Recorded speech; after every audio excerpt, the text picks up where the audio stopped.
Okay, welcome into our second press conference with St. John's head coach Joe Tartamella. His team won the first round game, had 20 points from Leilani Correa.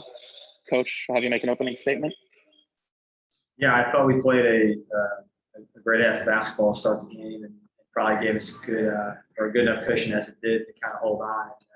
Xavier came out in the third quarter and put it on us a little bit, and we struggled to score the ball, but pleased we were able to grind it out. Thought we made the end of the game a little more exciting than it had to be, but I'm glad our team stayed together and I thought fought through a game that in some cases during the year we weren't able to come out on top. So for the players that got in and were able to make shots today outside of Leilani and even Unique at this point, those were big parts of the game for us to be able to win. So certainly very happy with the way they were able to finish the deal. All right. Same function. We'll have you use the raise hand function to ask questions, and I'll call on you. We'll start with Ashley Leotis.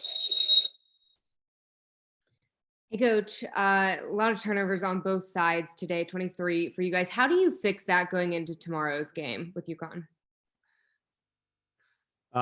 Well, you have to hope that. I thought our turnovers, a lot of them were, in my view, just our own fault, unforced and second guessing.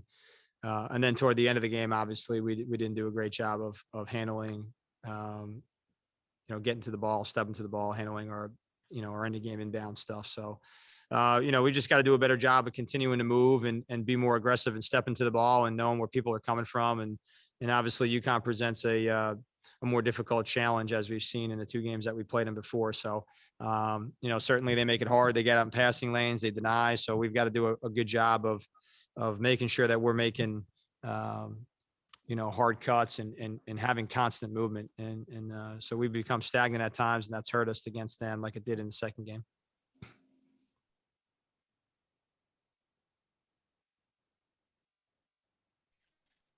Go to Kevin Connolly. Joe, you guys haven't really started fast a lot this year, and getting out to that early 9-0 lead and then up by 10 at the end of the first. How much was that impressive to you? And obviously you needed it as they made a run in the second half.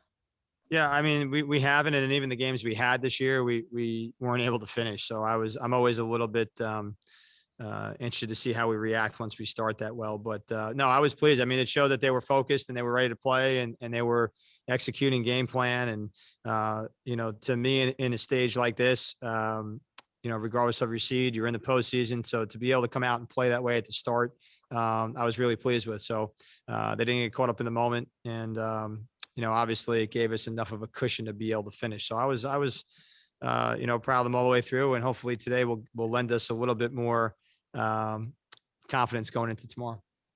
And in terms of Unique's play over her last 5 or 6 games, what are you seeing from her? Is it just more confidence and getting used to being a starting point guard in the Big East?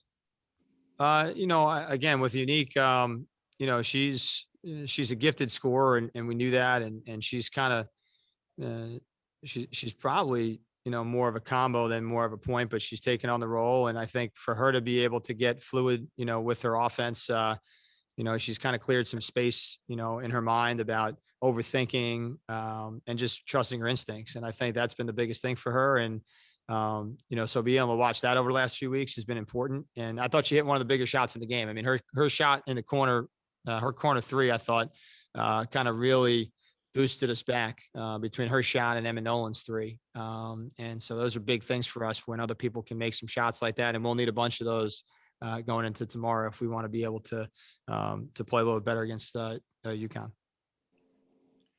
Go to Mike Schmaltz next.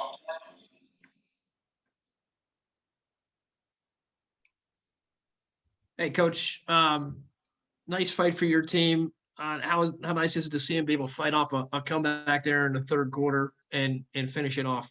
I know it's postseason. I know it's an 8-9 game, and those always seem to be a little bit more exciting and a little bit odd. But just to see your team fight that run off that happened in the third quarter. Yeah, I mean, I never felt that we didn't have control, through the game. There's games where you might feel that, and even when it's close, or even when you're down a lot, you still feel okay. But I felt like we still had control of the game, even though they cut it to 4. I think was the lowest it got at one point. But and so I think to be able to kind of dig our feet into the ground a little bit, and be able to show some resistance again. I thought we did an unbelievable job in the first half of doing that physically, just communicating defensively. I was really, really happy. As much as we scored the ball, I thought we left a ton of points on the floor, but we were able to play, I thought, really well defensively. So, and again, like I said, we had to make a couple of shots. I mean, that's what it comes down to. We made a few shots, and that changes the whole complexion of the game. So didn't get to see you this year, Mike. Maybe we'll see you next year, buddy. Anytime, Coach. You call me anytime. You get the number. I got the number. All right. Thanks, Mike. We'll go to Jaden Daly. Hey, Joe, 20 assists on 26 baskets this morning today. How satisfied were you with the ball movement to start the postseason?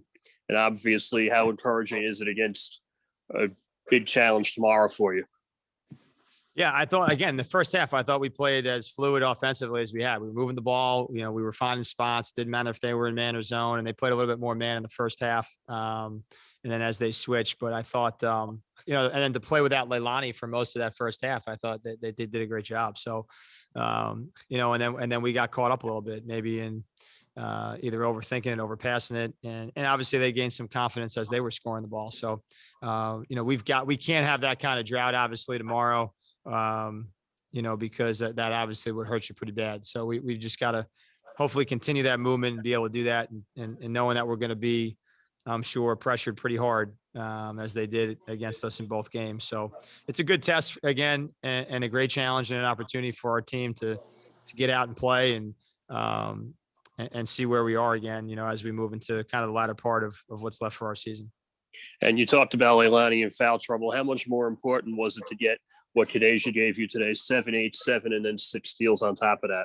Yeah, I forgot to mention her name in the locker room, so she's probably mad at me. Oh, come on. I didn't even see the 8 assists. I looked quickly.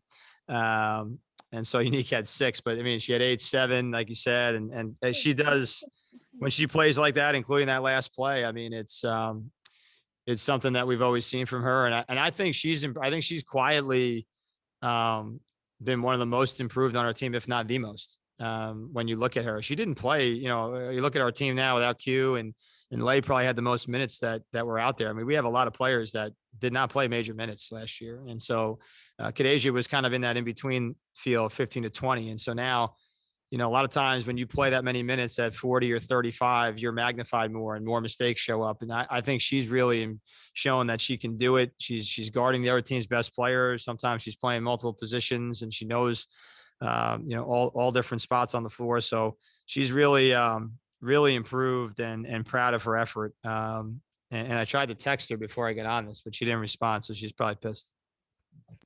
Thanks, Joe. See you soon.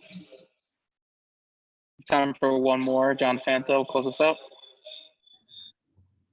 Joe, you can call anytime too. Congrats on the win. I got jealousy. Come on. Raven Peoples, we've talked a little bit about her production. What did you think of what she did in this game? Yeah, quietly, I thought did a lot for us.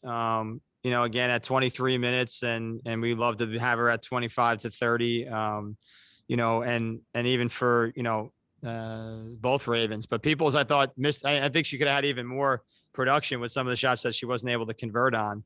But she gave us a presence. Her and Raven Farley both did today, and Raven fought through a little bit of an injury there, so hopefully she'll be okay for tomorrow. But I thought, again, both of them did a great job. But Raven Peoples, again, can score it, and she was aggressive.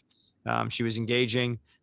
So I was pleased with her effort as well. And again, you look down the list of the players, and some guys, I mean, Sarah played, if this is correct, which I don't know, but it's played 15 minutes, which I think is right. I mean, that's probably more than she's played in a lot of games. And so for her to do that and give us a boost help too.